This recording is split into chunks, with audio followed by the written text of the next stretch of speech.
Welcome to episode 237 of the G2 on 5G. It's the latest inside scoop on everything 5G. We cover 6 topics in about 20 minutes, and it's brought to you by More Insights and Strategy. I'm Will Townsend, and joining me again this week is fellow analyst Anshul Sag.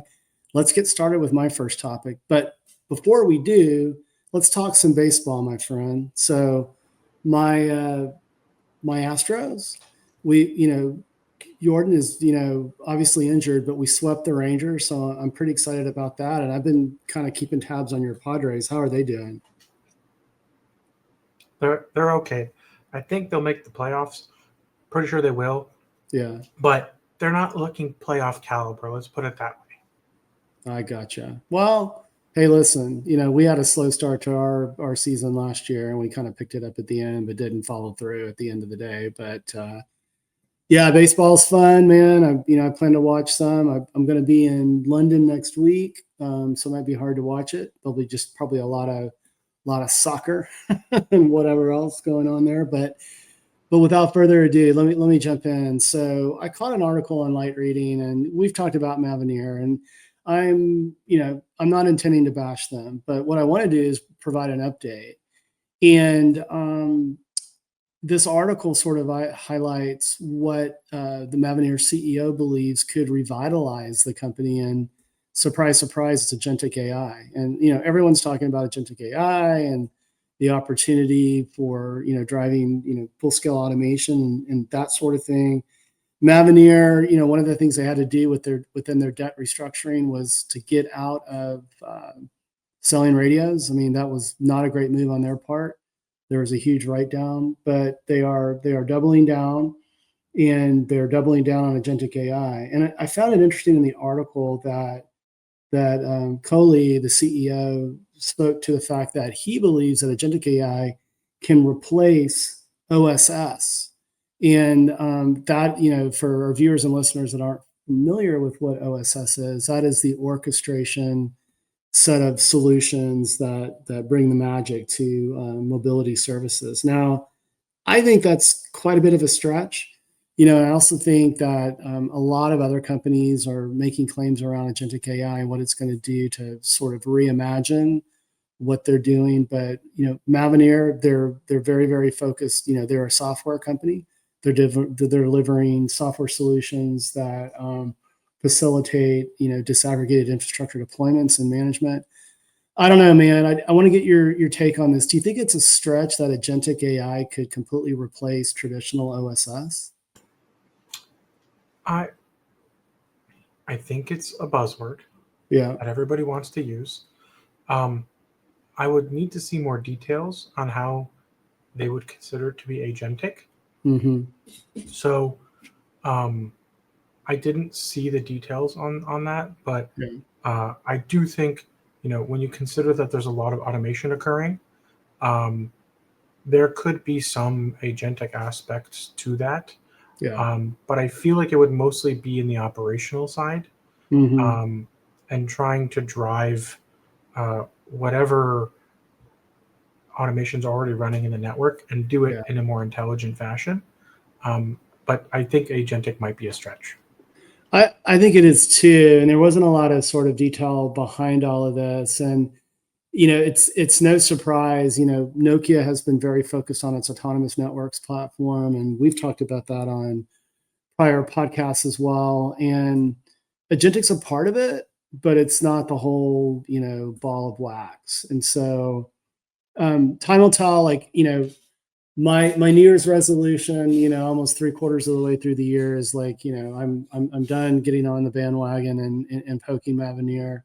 I actually did get invited to their analyst event in Dallas. Unfortunately, I've got a travel conflict, but I'm hoping to re-engage with the company, spend a little bit more time with them, and possibly on a future podcast, come back with some additional insights if I have a chance to speak with its CEO or any other executives there. But let's go to your first topic, and this is pretty darn big news. So news dropped today about Intel-Nvidia both partnering together, and you want to talk about what that could possibly mean for 5G.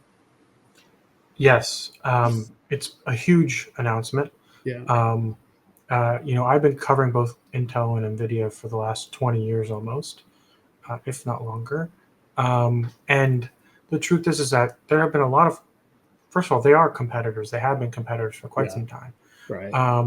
But Intel's definitely in a more vulnerable place. Mm-hmm. But also, I also think a big part of this is also that NVIDIA doesn't want Intel to go away, because if you think about it, AMD can really focus its sights on NVIDIA if Intel's no longer there, right? True. So competitively speaking, it's in NVIDIA's best interest to have Intel be competitive with AMD, who's competitive with NVIDIA. That's just like a fundamental there. There have Yeah. actually been extensive lawsuits and settlements between Intel and NVIDIA that go way, way, way, way, way back. And like Intel's GPU division, when they were first made their first major effort in GPUs and failed, one of the reasons they failed was because they couldn't license NVIDIA IP, and there was the whole thing there. And it's crazy. But clearly, they've buried the hatchet. And now NVIDIA is investing $5 billion in Intel. The stock is already up like 25% today as a result of that. Yeah. It was up 33% before opening. And I woke up this morning very early because I had to catch a flight, because my flight to San Diego was canceled last night after I was coming back from Meta. So I was aware. Of course, our principal analyst Pat was like way ahead of it, and have a lot of similar thoughts. But I've been bombarded with requests of everybody, because it's really such a big deal. Because when you think about what that means, is now Intel CPUs can directly connect to NVIDIA GPUs through NVLink, and that could actually empower even more powerful 5G and 6G radio and AI at the edge. Because the truth is, NVIDIA makes their own CPUs because they want to be independent, but they are ARM CPUs. And so they're not as necessarily compatible with a lot of the legacy software that's built on x86. So now NVIDIA can give their customers choices of x86 or ARM directly connected to NVLink and not using PCIe, which is a slower interface in a lot of ways. But NVLink is proprietary, or kind of was, because now they've been licensing it to so many different CPU vendors, some ARM, some not. And now that kind of leaves AMD the odd man out, because Qualcomm and Intel now have NVLink, but AMD does not. So there's very interesting competitive dynamics happening here. And this also brings NVIDIA closer to Intel, who is a foundry, but they were very careful about saying that it has nothing to do with Intel Foundry, and that NVIDIA is not suddenly it's not a foundry customer. Yeah. Correct. And I feel like that's the one missing piece that would have made everybody lose their minds. But I think that's still a possibility. It might not be with 18A, it might happen with 14A, but it's very interesting to see where things are right now, and how this could affect 5G, because I think realistically it's more of a 6G play, because likely these things won't really hash out for a couple more years, and by then we'll be looking more at 6G, especially with NVIDIA's Aerial platform. So I think that's kind of what will happen right now, based on what we know. They did a really fun little Q&A earlier today, which I also listened to, and it kind of clarified a lot of misconceptions, including the Foundry stuff. But they also did announce some client product things as well. So that will be interesting, because they're going to pair Intel CPUs with NVIDIA GPU chiplets, which gives NVIDIA a bigger opportunity to address a broader part of the market. And we'll see what happens, but what it means is NVIDIA GPUs on x86 on the same SoC, as opposed to NVIDIA's current platform, which is ARM based. So that's not really as much of a 5G play, but I'm explaining it so people who are interested can understand. Yeah, and I think there is a path towards obviously Intel sold its modem, its mobile modem business to Apple, something that we've beaten on for years. But what I thought is really interesting is the sort of the co-development that they're going to pursue with the chiplet stuff.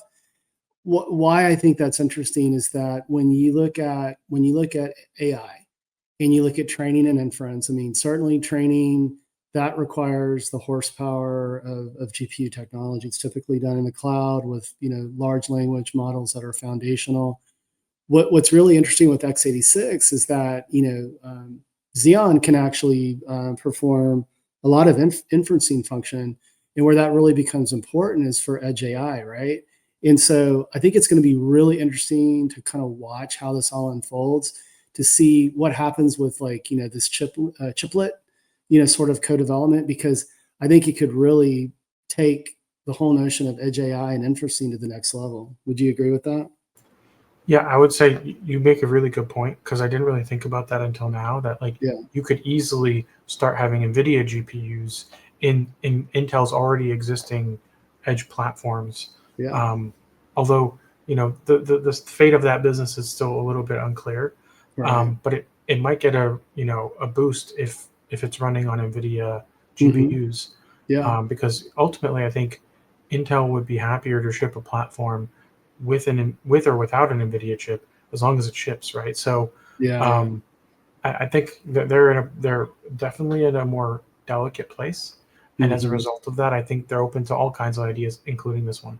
Yeah, no, I think it's great. I mean, Intel needed a win, and this is a big win. I mean, and certainly, the federal, the U.S. federal government's investment in Intel, 10% is helpful as well. And I don't want to say that Intel is too big to fail, but what I really like about Intel and NVIDIA coming together, I mean, these are two very, very traditionally strong. I mean, certainly NVIDIA has been on a tear.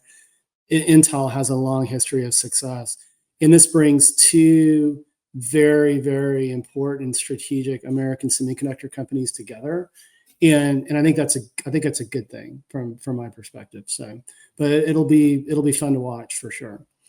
But hey, let's go to my second topic, and I want to talk about voice over new radio. And I had no idea who Mass Orange was, and I'm assuming it's a regional section or division of Orange. But so Mass Orange, they're actually the largest mobile network solution provider by subscriber in Spain, and they have now officially commercially launched their 5G voice over NR service. And what they're stating is that, and it's available in all of the major cities, Madrid, Barcelona, and a few others, Santiago, and a few others that I can't pronounce, even though I took Spanish in high school and college. But we've talked about Mavenir in the past, and its advantages compared to legacy voice services. It can support high definition audio using HD voice and codecs, lower latency for faster call setup, and uninterrupted multitasking with simultaneous data use and improved capacity to handle more connections in dense environments. So I think this is interesting. It, will it have a huge impact in Spain versus other parts of the world? Time will tell. But what do you think about this? Um, it's a pretty big deal. Yeah. My understanding is that Mas Orange is a kind of like a joint venture between Orange and Masmovil. Okay. And when I did the research on this, I didn't realize it's like a bunch of different brands. So and I've used a couple of these. You'll be familiar with these names: Orange, Yoigo, Jazztel, Masmovil, Pepephone, Simio, Leica Mobile, Lebara, Yamaya, Escucatel, and Telecable. So Oh my they goodness. have a lot of brands. It's like a 50-50 JV, probably like a merger Yeah. of assets in Spain. So that's why they're so big. Yeah. But yeah, I think when you see Voner really being deployed, it's gonna massively improve. First of all, bandwidth utilization, but Right. also voice quality, right? Like Hmm. there are some people like my mom who like still talk on the Still phone, talk on the phone. Still talk on the and cell I'm phone. like blown away. Um, but the truth is, like, she's on the phone all the time, and I couldn't get her to switch because she was always complaining about phone calls, and then she switched to T-Mobile because she traveled a lot. So Yeah. I just think that we're in a place where it's kind of necessary to make the switch, Hmm. especially since most users' devices are capable. So it's kind of a no-brainer at this point. Hmm. And I'm actually a little surprised it took this long, but Yeah. they are fairly large. Um, they have you know 37 million broadband and mobile lines. So it's not a small No, by any means. no. And that's a lot of users to service. But they're a very big company, and I'd love to see more companies do it. Yeah, same on my side. And yeah, like I said, I mean, they weren't on my radar screen.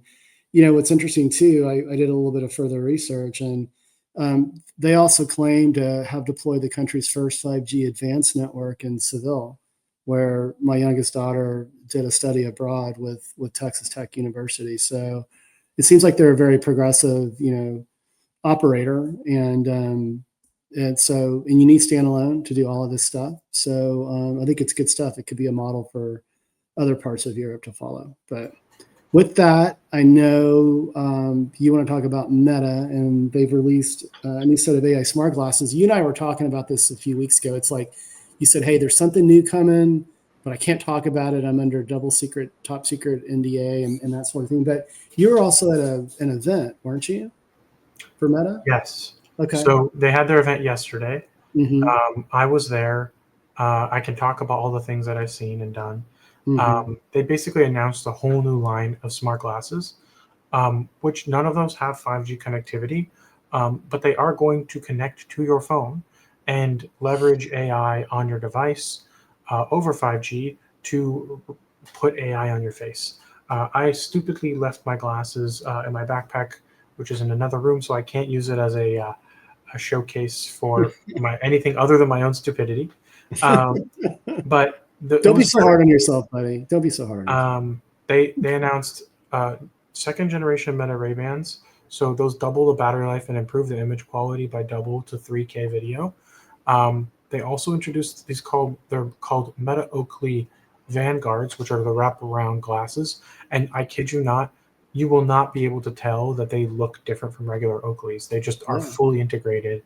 And everybody I know who's into sports of any kind are all about it. Like everybody's saying, for cycling, they will automatically adjust the volume based on your speed. Oh And man, I'm buying a pair because I ride bikes. I own like 4 and or they 5. connect to your Garmin and your Strava, and you can like track all your rides and upload your rides and photos and videos of your rides. And you can do 120 frame slow motion video. It does hyperlapse. You can record your rides. It has 9-hour battery life, so you can just record the whole ride.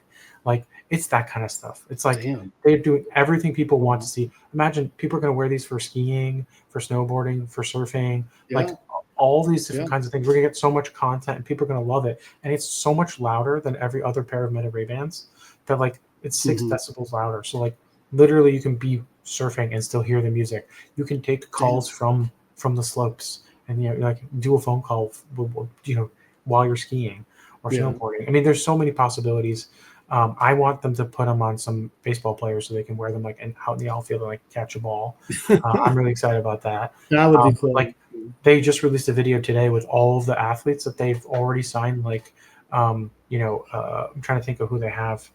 But it's like some of the best athletes in the world that they've already signed to use these glasses, and people are like, "Oh my god, I need a pair." They're $500 starting price, which isn't crazy when you consider Oakleys are already pretty expensive, and these ones have quite a bit of functionality as well. And they still have Meta AI on top of all that, so you can like voice text family, you can ask it questions. But what is lacking is a display, which is what the new version of the Meta Ray-Bans with the display are doing. So you're going to have one display in one eye. It's a color display, and you can actually, it comes with a wristband you can wear to control it. So one of the cool motions that they're working on is the ability to turn volume by just turning your fingers like this, like a dial. So my BMW X6, I can do that with I do like this right. little. But then you can also type on the surface of a table, or you can manipulate things in that screen, including navigation. It can also give you like real-time translation while people are talking to you. It can even give you captions. So like if you're in a really loud place, you can just caption what they're saying in case you can't hear it that well. And there's even some amplification features for listening to people. There's just so many cool AI enhanced capabilities that are coming with this display feature or this display model. And then they're also launching a bunch of other stuff as well, including some added software capabilities and developer access to these glasses. And they're also refreshing a bunch of colors and designs. But those are the three big ones, which is the Meta Ray-Bans upgrade, and then the Oakley Vanguards, and then the ones with the display. So those are the big three announcements that they made. They made some other smaller VR announcements, like their own. They have their own engine now that will actually be powering all of the AR and VR stuff, because AR and VR are very similar in a lot of ways. But we're not going to get full AR quite yet. That's still further down the road. But these Meta Ray-Bans with the display in them, it's kind of like a halfway step, and it's really cool. I got to try it out, and the battery life on those is even better than it is on all the other glasses. So they're really focusing on battery life, because that was one of the biggest complaints of the last generation. Yeah. Are these available for sale yet, buddy, or not? Yes. So you can pre-order all of them. Okay.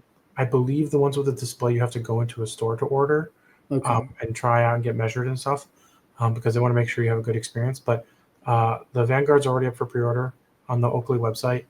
Those are $499. They ship October 21st. And then the new Meta Ray-Bans, I think those are available for pre-order now, and I think ship at the end of the month. Cool. Yeah, I didn't tell you, but when I was in Alaska with my wife last month, I did take my Meta Ray-Bans, and it was fun, like going on hikes and being able to, like, look down and, ask Meta, what am I looking at? It's like, you're looking at a trout, you're looking at a salmon. So I've been having a lot of fun with them, and I still haven't taken them yet to a UT Longhorn, home game, but I plan to do that as well. But I'm super excited about the Oakleys, and that I ride bikes, and I just everybody I know that rides bikes is just like, I need it now. I know. I'm gonna put my order in probably. I put my order in last week for my AirPod Pro 3 with the translation feature. My iPhone, I think, arrived today. So I got an iPhone Air, but then I have a Pro tomorrow. Okay. So did you pay for that one yourself, or did the Air was given to me by Apple, but the Pro is mine? Gotcha. Cool, man. I can't wait to check it out next time I see you. Yeah, the Air looks really cool, so I can't wait to check it out next time we're together. Yeah, another me not getting something and being able to show it off as a prop for our podcast. There you go, man. Let's just say I've had a very rough last 48 hours, so it's a miracle I'm even stringing sentences together. Oh, good, man. Like, was it just travel hell, or what? Well, I don't know if you heard, there was a crash at San Diego Airport last night. No. My flight was canceled. That's why I didn't make it home last night. Oh, so you said you didn't make it home. Yeah. So I had to fly. I had to fly at 6:30 this morning, get here as soon as possible. Okay. I had to cancel an interview, but then the whole Intel-Nvidia thing happened. So it's been a whirlwind. Yeah, crazy. Yeah, well, it's just the joy of business travel, right? Like, I'll be hopefully, I won't have the same experience when I fly to London on Saturday for Connected Britain. I'm gonna do a couple of panels in London next week and work remotely from London. So I'm looking forward to that. But hey, let me hit my third and final topic, and I want to talk about NATO and how they're leaning into 5G for military communications. And I think we've talked about 5G applications that are military.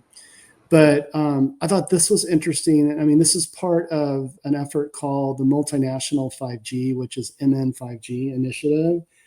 But it's a dual. They call it a dual paradigm use, where they're taking civilian technologies and adapting them for defense purposes and applications and that sort of thing. And sort of a proof of concept launched last year, and today. Just Spain, Italy, and Turkey are participating in the official program, but they do expect others to participate, over time.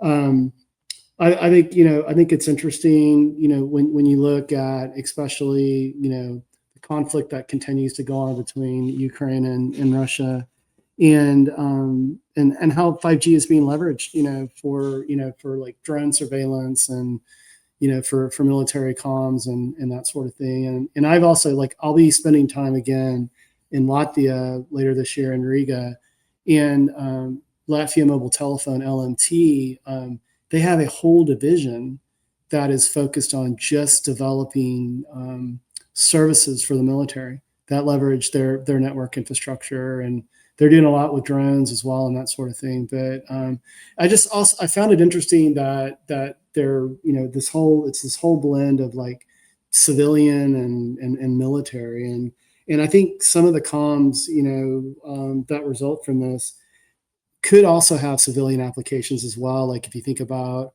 for critical infrastructure, right, for safeguarding utility grids and that sort of thing. But what do you think about all that?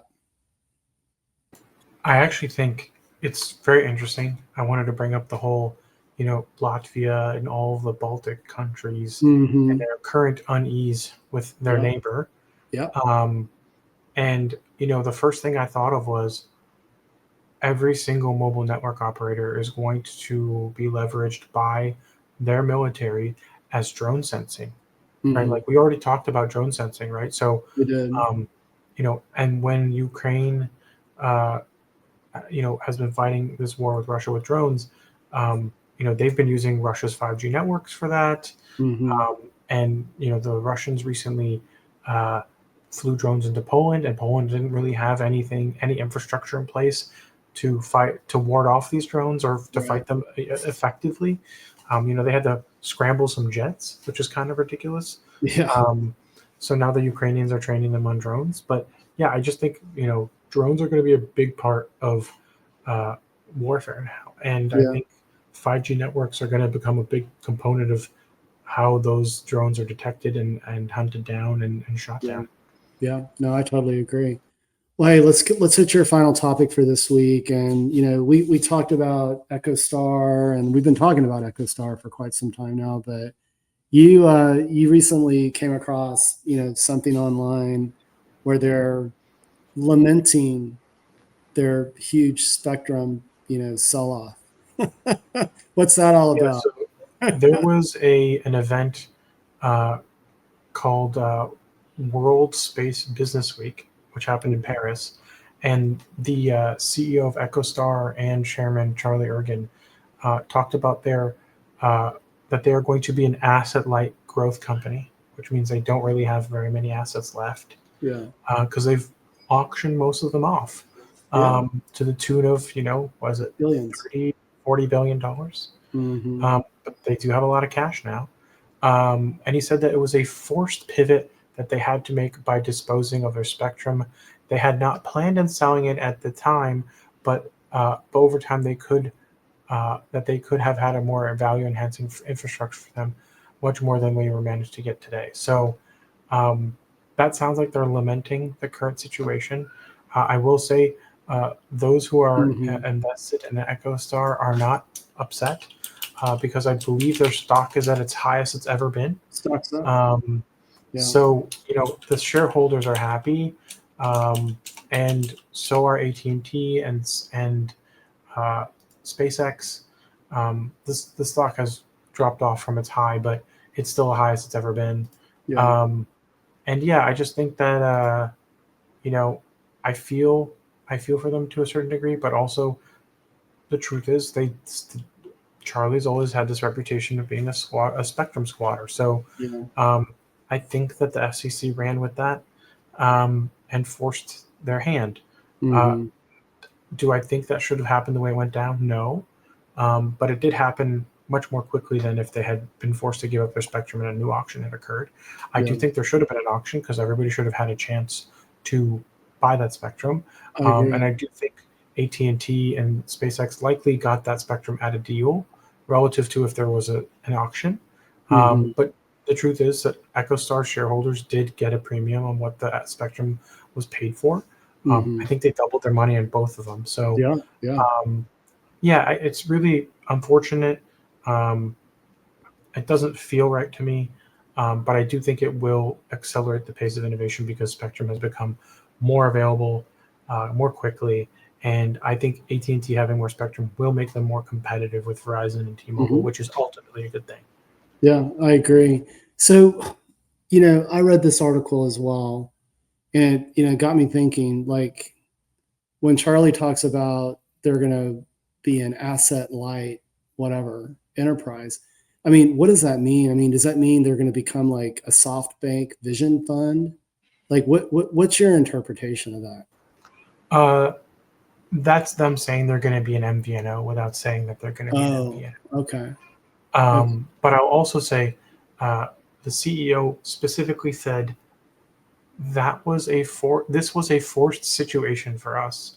We Yeah. actually had no way forward but to make the most of what we have, which we believe would have been far more value enhancing in the long term. But in the short term, we had to liquidate some of our spectrum to meet the needs of the nation and the FCC. Whoa, boy, that was a very State Department like response, wasn't it? But that's the quote. That's the quote that kind of got me to pull into this article and want to say something, because Oh my God. they didn't really feel like that they were given a fair chance, even though I think they were to a certain degree. They really this. I wanted to use the word lament, and I am going to use the word lament because they really seem to be lamenting this forced pivot. Yeah. And I'm glad they said something, because I felt like I was just inferring a lot. But when there's direct quotes like this, I feel a lot better saying that they were forced. There you go, buddy. Well, hey, my friend, it's been another great podcast. Why don't you take us home? Absolutely. We hope our viewers and listeners found this week's topics interesting. If anyone out there would like to provide insights on the future podcast for a future 5G topic, please reach out to us on social media. Will's at Whaletown Tech, and I'm at Anshel Saad. We hope you have a great weekend, and please tune in again next week.